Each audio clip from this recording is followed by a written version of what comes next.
여러분 안녕하세요, 블랙입니다. 요즘 레고랜드가 정말로 문제가 되고 있습니다. 저는 이것에 대해서 며칠 전에 150조 부채 폭탄이 터진다라는 썸네일로 영상을 올려드렸었는데요. 제 영상을 처음 보시는 분들도 계실 테니까 이것을 간단히 정리드리면서 영상을 시작해보겠습니다. 이것은 레고랜드의 건설 자금 조달 구조도인데요. 강원 중도개발공사라는 데가 있습니다. 강원 중도개발공사는 껍데기 회사인 아이온 제1차를 세우고 여러 증권사로부터 2,050억 원을 대출받았습니다. 이 과정에서 강원 중도개발공사의 최대 주주인 강원도가 지급 보증을 해주면서 투자자들로부터 신뢰를 받았고요. 그리고 단순히 증권사로부터 투자를 받은 것에 그치지 않고 증권사들은 이러한 2,050억 원 금액을 여러 법인들에게 팔았습니다. 마치 펀드를 판매하는 것처럼 투자 유치를 했다는 것입니다. 얼핏 들으면 2008년 서프라임 경제 위기를 유발시켰던 CDO와 비슷한 흐름이긴 하지만 2008년 CDO는 유동화 작업을 여러 차례 한 것이고 이것은 단순히 한 차례 유동화 작업만 했기 때문에 그 정도 위기 수준은 아니라고 봅니다. 여기에서 강원도는 PF 유동화 기업 어음을 발행한 것인데요. 그렇다면 우리는 PF가 무엇이고 유동화 기업 어음이 무엇인지 가볍게 체크할 필요가 있어 보이네요. 먼저 PF, 프로젝트 파이낸싱 대출에 대해서 알아보겠습니다. 사전적인 정의에 따르면 자금 조달의 기초를 신용이나 물적 담보에 두지 않고 프로젝트 자체의 경제성에 두는 대출이라고 합니다. 일반적으로 대출을 할 때에는 무언가를 담보를 잡고 대출을 해야 됩니다. 나의 신용을 담보로 잡든지 아니면 내가 가지고 있는 아파트를 담보로 잡아야 됩니다. 우리가 알듯이 신용에 기반을 두는 대출이 신용대출이고 아파트 담보에 기반을 둔 대출이 우리가 한 번쯤은 사용해본 주택담보대출입니다. 그런데 PF 대출이라는 것은 신용도 아파트도 아니라 아직 완성되지 않는 레고랜드 같은 프로젝트를 담보 삼아서 미리 대출을 받는 것입니다. 레고랜드를 짓기 위해서는 돈을 많이 필요하기 때문에 우리가 레고랜드를 이렇게 만들면 경제성, 수익성이 이렇게 나오고 그렇기 때문에 우리에게 돈을 미리 빌려줘. 우리가 나중에 대출을 갚을게. 이렇게 미리 가정하고 대출을 받는 것입니다. 그러면 ABCP, 자산 유동화 기업 어음이 무엇인지 간단히 살펴보겠습니다. 4줄짜리 설명이 있는데 매우 어려워 보입니다. 그냥 돈을 빌리는 기업 어음이라고 생각하면 매우 편할 거라 봅니다. 일반 회사채나 자동 유동화 증권에 비해서 발행이 쉽고 만기가 짧고 금리가 낮기 때문에 많은 건설사들이 선호하고 있습니다. 그렇지만 발행이 쉽다는 점에서 혹시 이게 많이 발행되게 되면 나중에 부실을 불러올 수 있는 가능성 역시 높을 거라 봅니다. 그렇기 때문에 지금 ABCP가 매우 문제가 되고 있습니다. 강원도가 레고랜드가 지어지기 전에 레고랜드를 담보 삼아 돈을 빌렸는데 만기일 때 이를 갚지 못하고 배를 째면서 나 못 갚아 이렇게 들어 누우면서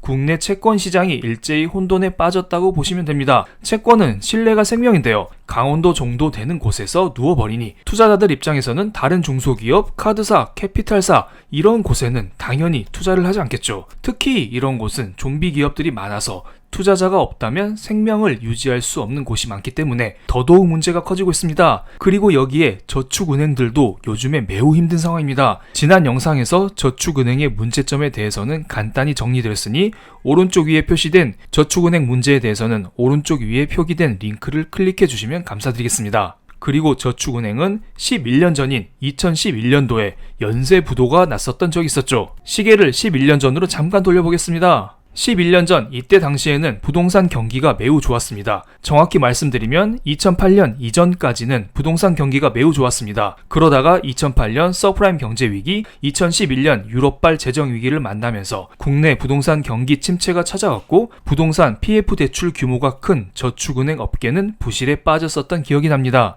이때 당시 저축은행의 PF 대출 현황을 살펴보면 대출 총액은 12조 원 정도였고 특히 여기에서 더욱더 문제가 된 것은 대출 연체율이 25% 수준이었다는 것입니다. 저축은행 입장에서 대출을 해줬는데 25%의 대출을 다시 회수하지 못한 것입니다. 이렇게 되면 당연히 저축은행들은 망할 수밖에 없겠죠. 그래서 2011년부터 2015년까지 영업 정지가 된 저축은행이 31곳이나 있었죠. 여러분 여기 사진에 보이는 솔로몬 저축은행 혹시 기억하시나요? 예전에 TV 광고도 많이 나왔었는데 이 역시 영업 정지가 되면서 역사의 뒤안길로 사라져 버렸습니다.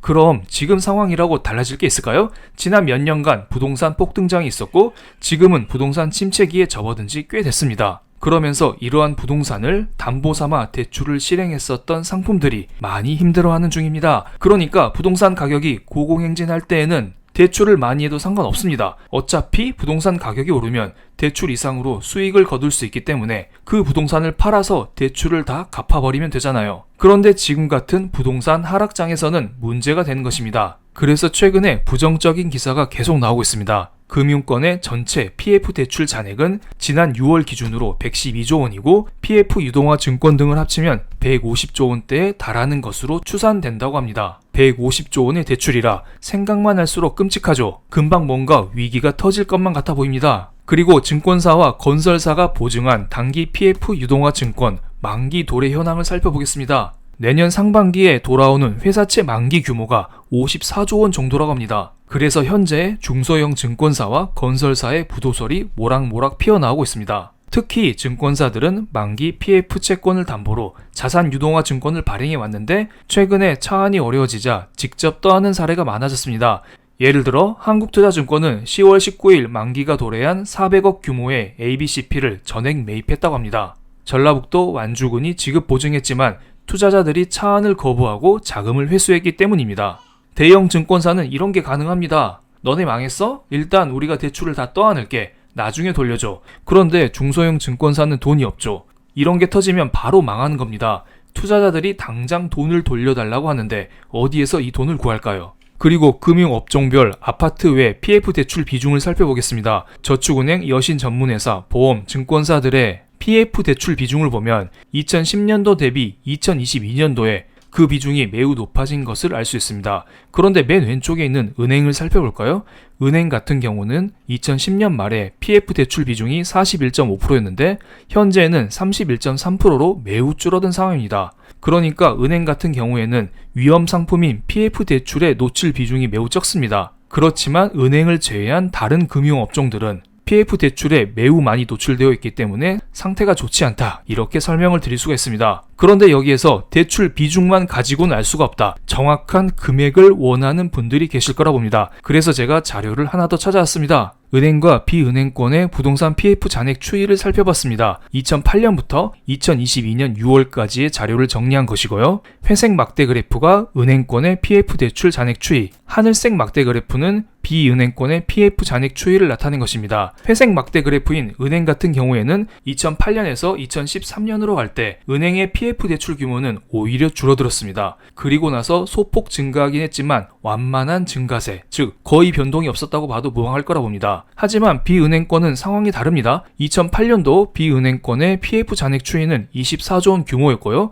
2022년 6월달 현재 같은 경우에는 그 규모가 3배 이상 늘어난 84조 원에 이르고 있습니다. 일반적으로 경제 위기라는 것은 저축은행, 여신전문회사, 보험회사 이런 데가 망해서 터지는 게 아니라 메이저 5대 은행이 망하면서 일어나는 게 바로 경제 위기입니다. 부동산 PF 잔액 추이만 봤을 때에는 다른 비은행권은 위험할지 모르겠지만 우리가 흔히 아는 5대 은행은 매우 튼튼하다, 이렇게 우리는 알 수가 있습니다. 이것은 메이저 5대 은행의 정기 예금액을 정리한 것인데요. 2022년 8월부터 2022년 10월 현재까지 메이저 은행의 정기 예금은 꾸준히 늘어나고 있습니다. 사람들이 예금으로 은행을 선호하고 있다, 이것을 알 수가 있네요. 실제로 은행의 PF 대출에 노출된 금액은 많지 않습니다. 수십조 원이 노출됐는데 지금 예금으로 수백조가 들어오잖아요. N포털 사이트에 은행 예금이라고 검색만 해보세요. 다들 은행으로 달려간다는 기사뿐입니다. KB, 신한, 하나, 우리, 농협 같은 5대 은행이 망할 가능성은 낮아 보인다고 설명드릴 수가 있겠고요. 그리고 이러한 메이저 은행이 건재하면 제2의 IMF가 실제로 오기에는 어려울 것으로 보입니다. 여기에서 조심해야 할 게 하나 있는데요. 일반 개인 입장에서는 메이저 5대 은행이 아닌 다른 저축은행에서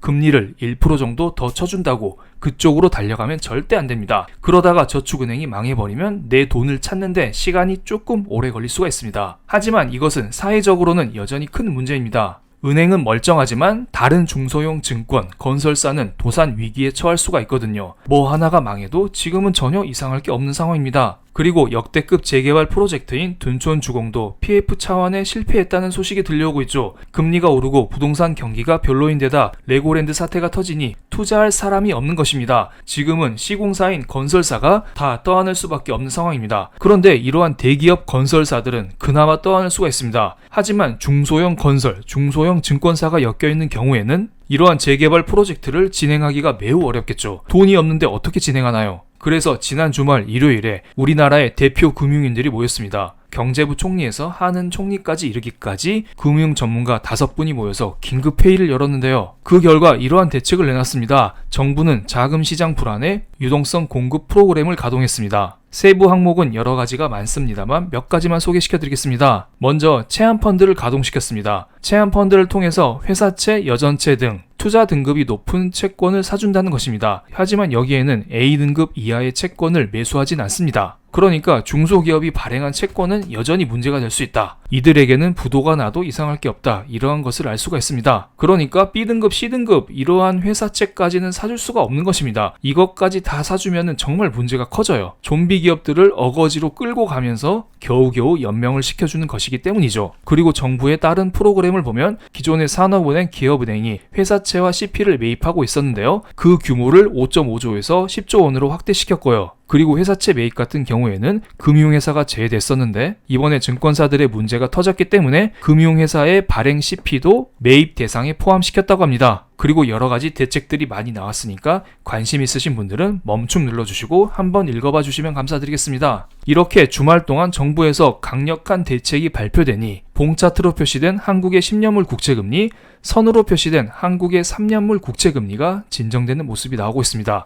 일단 정부의 화끈한 정책에 시장은 환호하면서 어느 정도 채권 시장의 안정화를 보였다. 우린 이렇게 볼 수가 있겠는데요. 그런데 중요한 것은 한국뿐만 아니라 미국의 정책에 따라 달려 있습니다. 그러면서 미국의 10년물 국채금리 역시 살짝 꺾인 모습을 보이고 있습니다. 하지만 이것이 고점을 찍었다. 이렇게는 단언을 할 수가 없죠. 왜냐하면 지금 11월 초에 열릴 연준회의를 앞두고 연준 위원들의 발언이 금지된 블랙아웃 기간이기 때문에 연준 위원들의 발언을 들을 수가 없습니다. 데일리 샌프란시스코 연은 총재의 그나마 비둘기적인 발언이 마지막입니다. 그렇기 때문에 일단은 11월 초에 열릴 연준회의 때까지는 기다려볼 필요가 있어 보이고요. 그 이후에도 10년물 국채금리가 꺾이면서 안정화되는 모습이 나온다면 한국의 국채금리 역시 동조화되는 모습이 나오지 않을까 이런 생각을 하고 있습니다. 그런데 만약에 연준회의 전후로 매파적인 발언이 나오면서 미국의 10년물 국채금리가 급등하게 되면 한국의 10년물 국채금리 역시 따라서 급등할 가능성이 있으니까 이 문제는 조금 더 관심을 갖고 지속적으로 체크할 필요가 있어 보입니다. 저는 사건이 터질 때마다 여러분께